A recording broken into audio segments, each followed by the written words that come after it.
హైదరాబాద్ కుక్కట్పల్లిలో వెలుగు చూసిన లవ్ జిహాద్ ఉదాంతం సంచలనం సృష్టిస్తుంది. నిందితుడు నవాజ్ తనను ఎలా మోసం చేశాడు, మతం మార్చమని ఎలా వేధించాడనేది బాధితురాలు కన్నీరు మున్నీరవుతూ మీడియా ముఖంగా వాపోయారు. పేరు మార్చుకొని మోసం, హిందువుగా మారినట్లు నమ్మించి ప్రేమ పేరుతో వలలో వేసుకున్న నవాజ్. అప్పటికే 2 పెళ్లిళ్లు చేసుకున్న, నిజాన్ని దాచి బాధితురాలను వివాహం చేసుకున్న నిందితుడు. బీఫ్ తినాలని, ఖురాన్ చదవాలని వేధింపులు. కాజా నవాజ్ అని ఒక దర్గా ఉంది, అక్కడ తీసుకెళ్లారు సార్ నన్ను డిసెంబర్లో.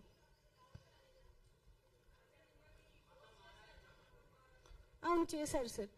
యాక్చువల్గా ఇంట్లోనే అక్టోబర్లోనే ఇంట్లో వాళ్ళు కల్మా అని ఒకటి, అది ఖురాన్లో కొన్ని ఫ్రేజెస్ ఉంటాయి అవి చదివించాడు, నమాజ్ చదివించేవాళ్ళు. బీఫ్ ఒకటి తినిపించాడు. నేను చదవనంటే కొట్టేవాళ్ళు సార్ వాళ్ళు.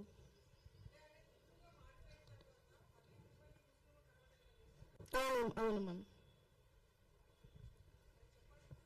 అతను ఫస్ట్ హిందూలాగా మారడం చెప్పాడు సార్, అండ్ దాని తర్వాత నన్ను ముస్లింలో కన్వర్ట్ అవ్వాలి అని ఫోర్స్ చేశారు. ఈవెన్ వాళ్ళ మదర్, వాళ్ళ అక్క అనిన మాటలు ఎలాంటిదంటే, ఒకవేళ నవాజ్ వాళ్ళ దాంట్లో తలాక్ అని 3 సార్లు అంటే డివోర్స్ అయిపోతుంది అని చెప్పి అని అన్నారు. అండ్ వాళ్ళ అక్క నింది, ఒకవేళ నవాజ్ నీకు డివోర్స్ ఇచ్చిన తర్వాత నువ్వే మా ఫ్యామిలీలో వేరే వాళ్ళ దగ్గరికి పంపిస్తామని చెప్పి మాట్లాడారు సార్ నాతోటి. వాళ్ళ అక్క మాట్లాడింది. వాళ్ళ అమ్మ వచ్చి కల్మా చదివించింది ఆ రోజు, వచ్చిన రోజు హైదరాబాద్కి.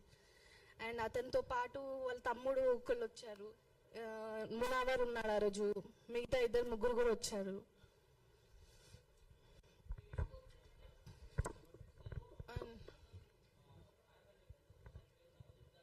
అవును సార్.